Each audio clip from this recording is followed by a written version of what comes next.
Si Tay Raul, ang pangatlo sa 5 mga naging bunga ng pagmamahala ng aking Lolo Delphin at Lola Conreng. Namulat si Itay na isang mangingisda ang nooy kinakaabalahan at pinagkukunan ng hanap buhay ni Lolo Delphin, kalakasan pa noon ni Lolo at kung gaano siya kaprosigidong magpalaot araw man o gabi upang makahuli ng mga isdang kanyang iuuwi upang ibinta sa kanilang kabarangay. At maging sa bayan ay ganoon rin kaprosigidong dumalo saan bang sabungan itong si Lolo Delphin. Kabilang siya sa mga sabungero sa kanilang baryo sa probinsya ng Sorsogon, sa isang bayang nasasakupan noon, kasama ang kanyang mga kumpare, mga kakilalang mga sabungero, ay kung saan-saan sila nakakarating. Makadalo lang sa nasabing salpukan. Nang unay walang hilig na mag-alaga ng mga panabong itong si Lolo Delphin, dahil sa ang pumusta lang sa isang panabong na kanyang magustuhan ang kanyang hilig, dahil para sa kanya ayaw niyang maabala at magastusan sa mga patuka at mga bitaminang bibilhin niya para sa mga alagang panabong. Ngunit lahat ng mga yun ay nagbago nang sabihin sa kanya ng kanyang kabarkadang palagi niyang nakakaharap sa inumang, si Mang Luciano. Paring Delphin, may iba ako. May magandang suhisyon sana ako sa iyo. Total mahilig ka namang dumalo ng sabong kahit saang lugar at kahit na anong oras. Pare, bakit hindi mo subukang mag-alaga ng mga panabong? Ano pare? Paring Luciano, ano ka ba? Abala lang yon. At ang ibibili ko ng pahog at mga bitamina para sa kanila ay iipunin ko na lang at ipupusta ko sa maibigan kong panabong. Diba? Kung mag-aalaga pa ako di mas magastos pa yon. At saka pare, bawal sa akin ang mag-alaga ng mga panabong. Dahil magmula nang ipagkatiwala sa akin ng aking tiyuhin ang kanyang mga panabong, ay natakot na akong maulit pa ang mga nangyaring yon. Ang sagot ni Lolo Delphin sa kanyang kainumang kabaryong sabungero. Ang ibig mo bang sabihin pre ay magpasa hanggang sa ngayon ay pinaniniwalaan mo pa rin ikaw ang malas? Kung bakit halos lahat ng mga panabong, mga tandang na ipinagkatiwalang alagaan sa iyo ni Mang Holyo ay walang naisa bang nanalo? Dahil sa maling pag-aalaga mo, Paring Delphin, ako na mismo ang nagsasabi sa iyo. Ang mga panabong na yun ay katulad din nating mga tao na siguro yun talaga ang kanilang kapalaran. Pumuntong hininga itong si Lolo Delphin sa pabirong sabi na yon sa kanya ng kanyang kainumang kabarkada. Basta Paring Luciano, hindi na ako mag-aalaga ng mga panabong. At saka pre, busy ako sa pangingisda. Hindi ko rin maaaring ipagkatiwala sa aking mga lalaking mga anak ang mga panabong kung sakaling mag-alaga ako noon. Bakit naman pare? Pare, oo, sabongero ako dahil sa iyo ang kinagisnan kong gawain ng aking mga magulang. At ayoko nang ni isa man sa aking mga anak na lalaki ay maging tulad ko rin. May pangarap ako sa kanila. Ayokong manahin nila sa akin ang maging isang mangingisda. Naaminin man natin sa hindi ay umaasa lang tayo sa swerte ng karagatan. Kung meron tayong mahuhuli o wala upang may makain sila.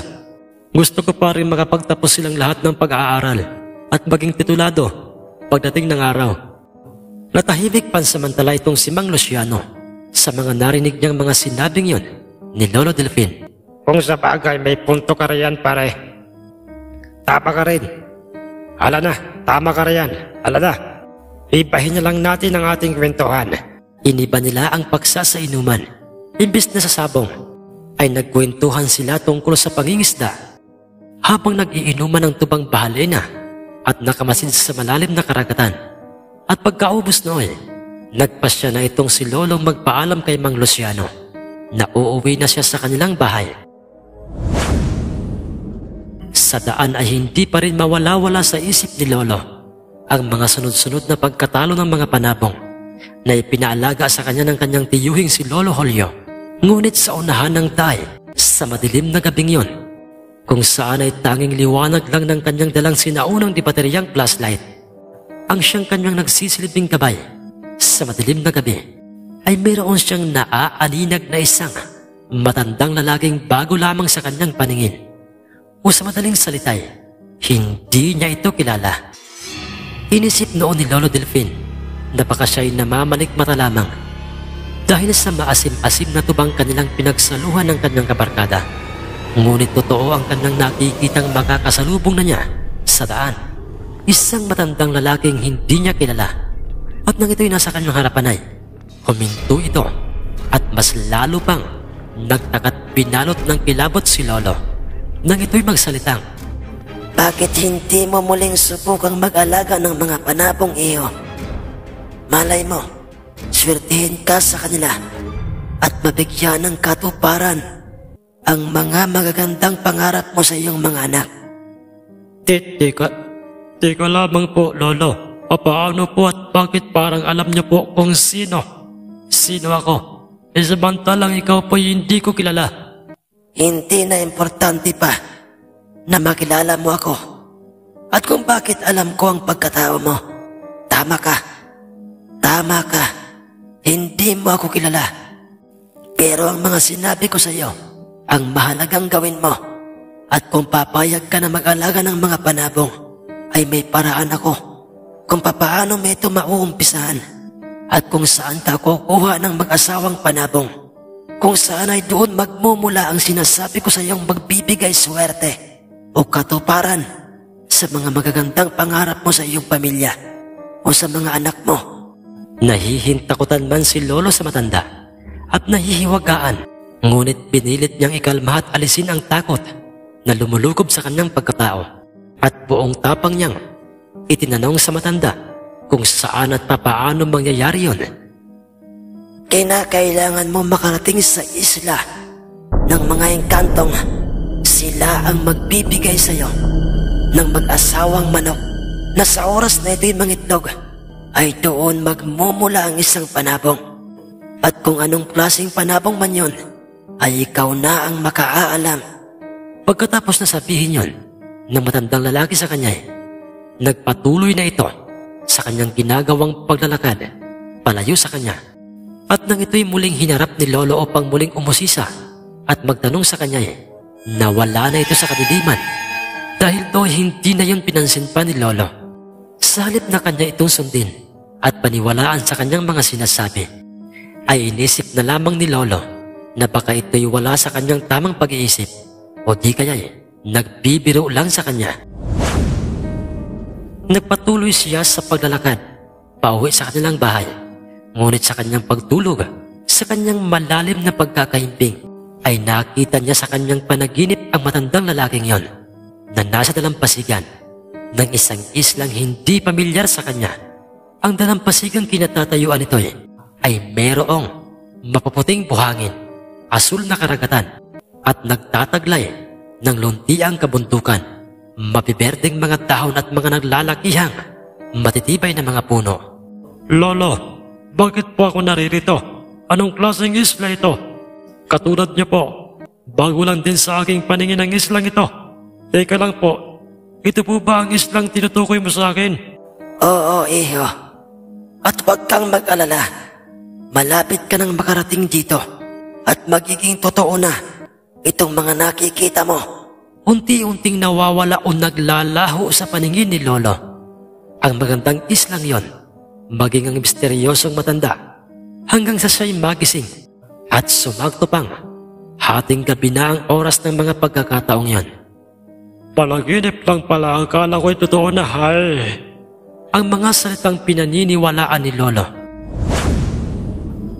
Kinaumagahan nagpatuloy sa pangingisda si Lolo. Ngunit inabot siya ng isang hindi inaasahang trahedya sa malalim na karagatan. Biglang dumilim ang kalangitan. Umihip ang malakas na hangin na siyang naging dahilan ng paghampas ng alon sa kanyang bangkang disagwan. Nagpagewang-gewang na ang kanyang bangka hanggang sa hindi maglaoy tuluyan nang bumuhos ang malakas na ulan na siya pang bigla ang sinabayan ng paglangit-ngit ng kidlat at pagtagundong ng kulog. Nag-aalboroto na ang panahon. Nag-alala sina Lola at ang aking ama't mga tiyuhin at maging ang aking mga tiyahin kung saan sila'y mga bata pa noon sa masamang maaaring mangyari kay Lolo sa laot. Isinagwan ni Lolo ng isinagwan ang kanyang sagwan upang piliting makarating sa dalampasigan ng kanilang baryo. Ngunit sa kasamaang palad ay kumapal na ang hamog at mga usok sa ibabaw ng karagatan o sa mismong kanyang paligid, dahilan upang hindi na nga niya makita pa ang dalampasigan ng baryo. Lumalaki na rin ang alon. Diyos ko po, ito na yata ang aking katapusan. Dito na yata magtatapos ang aking buhay sa mismong karagatang ito bilang isang mangingisda. Mga anak, asawa ko, patawarin ninyo ako kung hindi na ako makababalik pa sa inyo. Patawad kung hindi ko na may bibigay sa inyong mga pangarap.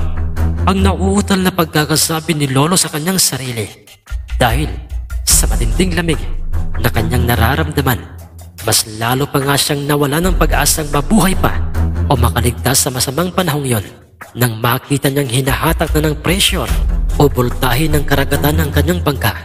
Palayo sa kanyang kinaroroonan, walang ibang ginawa noon si Lolo kundi ang magdasal ng magdasal dahil hindi na niya kaya pang magsagwan. Dahil sa matinding ginaw, namamanhid na rin ang kanyang katawan. Kitang-kita niya sa kung papaanong hinihila ng dagat ang kanyang bangkang bisagwan. Papalayo dahil sa matinding ginaw at takot na hindi kinaya pa ni Lolo, ay nawalan siya ng malay tao. Itilat mo, ihiw, ang iyong mga mata. Nasaan ako? Kaninong bahay ito? Isang magarang silid na merong mga mamahaling kagamitan. Sino po kayo at bakit ako naririto? Anong lugar po ba ito? Nakita ka ng aking mga kasama na walang malay sa dalampasigan. Katabi ng iyong bangka, pero huwag ka nang mag-alala. Ligtas ka na ngayon. Binihisan ka na ng aking mga kasama. Tama, naalala ko na. Hinabot ako ng masamang panahon sa malalim na dagat hanggang sa ako'y nakatulog. Sa tingin ko hindi ka nakatulog. Nawalan ka ng malay tao. Kaya mo bang tumayo? Kung kaya mo, tumayo ka at sumunod sa akin. Saluhan mo kaming kumain. Sinubukang tumayo ni Lolo at nagawa niya yon. Sumunod siya sa mamang tumulong sa kanya. At do'y mas lalo pang namangha si Lolo sa mga nakita niyang mga gintong kasangkapan sa malapalasyong tahanang yon. Mga antigo at matitibay na mga kasangkapan, mga misa at mga upuan, mga dekorasyong lahat ay gawa sa purong ginto. Mga taong paruot parito at abala sa kani-kanilang mga ginagawa. Mayaman po pala kayo. Oo, iho. Kung ano ang nakikita mo ngayon ay totoo yun. Nga pala, ako si Gumor, kung tawagin ng aking mga kasama. At ako ang kanilang kinikilalang pinuno. Huwag kang mag-alala, makababalik ka rin sa inyo sa oras na maayos na ang kalagayan mo. Nagpasalamat ng paulit-ulit si Lolo sa kanya. Matapos niyang magpakilala, ngunit masyado pang namangha si Lolo sa bisang punong-puno ng maraming mga pagkain, masasarap at iba't ibang mga uri ng mga prutas. Huwag ka nang mahiya, kumain ka sa anumang maibigan mong mga pagkain. Walang bayad yan. Bisita ka namin sa aming lugar, kaya naman ay marapat lang na ikaw ay aming ituring na maayos. Dahil alam namin iyon din ang gagawin mo sa amin sa oras na kami naman ay mapadpad sa inyong lugar. Opo, yun po talaga ang igaganti ko sa inyo. Kumain ka, maliban lang sa mga pagkaang iyon, yung nakikita mong nasa kabilang mesa. Dahil ang mga pagkaang iyon ay para lamang sa mga bisitang hindi mo kagaya. Gustuhin man ni Lolong itanong sa kanya kung anong ibig sabihin ito sa kanya ng mga bisitang hindi niya katulad, ngunit sa hindi niya maipaliwanag na pangyayari, tila ba'y may enerhiyang kumukontrol noon sa kanya. Kumain siya at nagpakabusog sa mga pagkaing maibigan niya at pagkatapos noon, may tatanong lang po sana ako sa inyo, Pinunong Gumor. Anong lugar po ba ito? Parang ang payapa ng lugar na ito at masisipag ang mga kasama nyo. Kung gusto mong malaman ang mga kasagutan, sige, sumunod ka sa akin. Dadalhin kita sa labas ng aming tahanan. Bumukas bigla ang magarang pintuan at dooy bumungad kay Lolo ang magandang paligid, mga iba't ibang mga matitibay na mga punong kahoy, mga bulaklak na bago lamang sa kanyang paningin, lunti ang kabuntukan, berdeng mga dahon, malinaw na tubig sa batis. At kung ito'y ilalaraw ay parang isa itong paraiso sa kanyang paningin. Dinala rin siya ng pinunong sigumor sa dalampasigan ng karagatan at ipinakita nito sa kanya ang kanyang bangka. At doon nagtaka si Lolo dahil ang kanyang bangka ay walang ni isang sira sa kabila ng malakas na alon na humahampas sa kanyang bangka at kompleto ang mga kagamitang pandagat. Sa loob noon, asul na karagatan, malinis at puting buhangin sa dalampasigan. Ang ganda ng islang ito at matatawag talagang isa itong paraiso. Pero teka lang, hindi. Tama, naaalala ko na.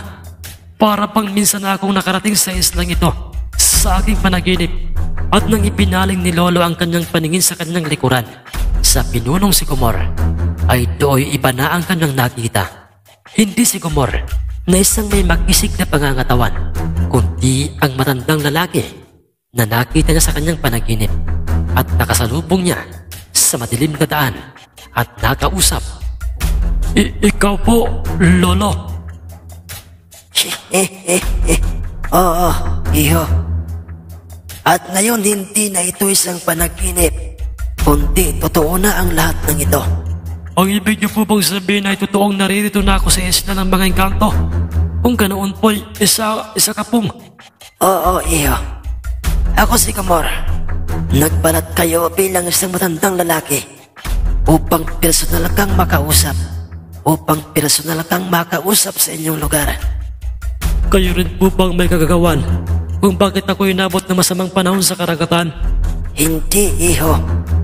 Yun talaga'y nakatakdang mangyari sa'yo. At yun din ang magiging daan upang ikaw ay makarating sa nakatagong islang ito. Itong inahing manok na ito ay ibibigay ko sa'yo. At ang tandang na yon na pagala-gala ang asawa ng inahing ito. Katulad ng mundo nyo, iho. May mga hayop rin dito sa aming mundo. Pagkarating mo sa inyong baryo, 2 o 3 araw lang ay mangingitlog na ang inahing ito. At sa oras na yun ay mabisa na, doon na magsisimula ang sinasabi ko sa iyong subukan mong mag-alaga ng mga panabong upang magkaroon ng katuparan ng magandang pangarap mo sa iyong pamilya. Walang makakatalo sa mga sisiw na ibibigay sa iyo ng inahing ito. Sa oras na ang mga ito ay magiging isa ng panabong pagdating ng araw. Iwasan mo lang na maikwento sa mga tao, iho, na ikaw na isang sabungerong mangingisda ay napadpad sa isla ng mga engkanto at pinagkalooban ng isang inahing manok. Yan po talaga ang iiwasan kong mangyari, Lolo. Pangako. May isa lamang akong sasabihin sa iyo. Tandaan mo ito. Hindi lamang sa pagsasabong maaari mong maibigay sa mga anak mo ang mga pangarap nila, dahil may iba pang paraan at sana'y mapagtanto mo yon sa tamang panahon. At nang nasa kamay na nga ni Lolo ang inahing manok na yon, ay bigla na lamang naglaho sa kanyang paningin ng matanda, maging ang lahat ng mga bagay-bagay sa paligid. At natagpuan niya ang kanyang sariling palutang-lutang na sakay ng kanyang bangkang disagwan sa kalmadong karagatan. At maaliwalas na ang panahon kung saan siya inabot ng unos. At sa loob ng kanyang bangka ay naroon ang inahing manok at ang nasabing tandang nabigay sa kanya ng pinuno o hari ng mga engkanto. At nagbalat kayong si Lolo Gamor.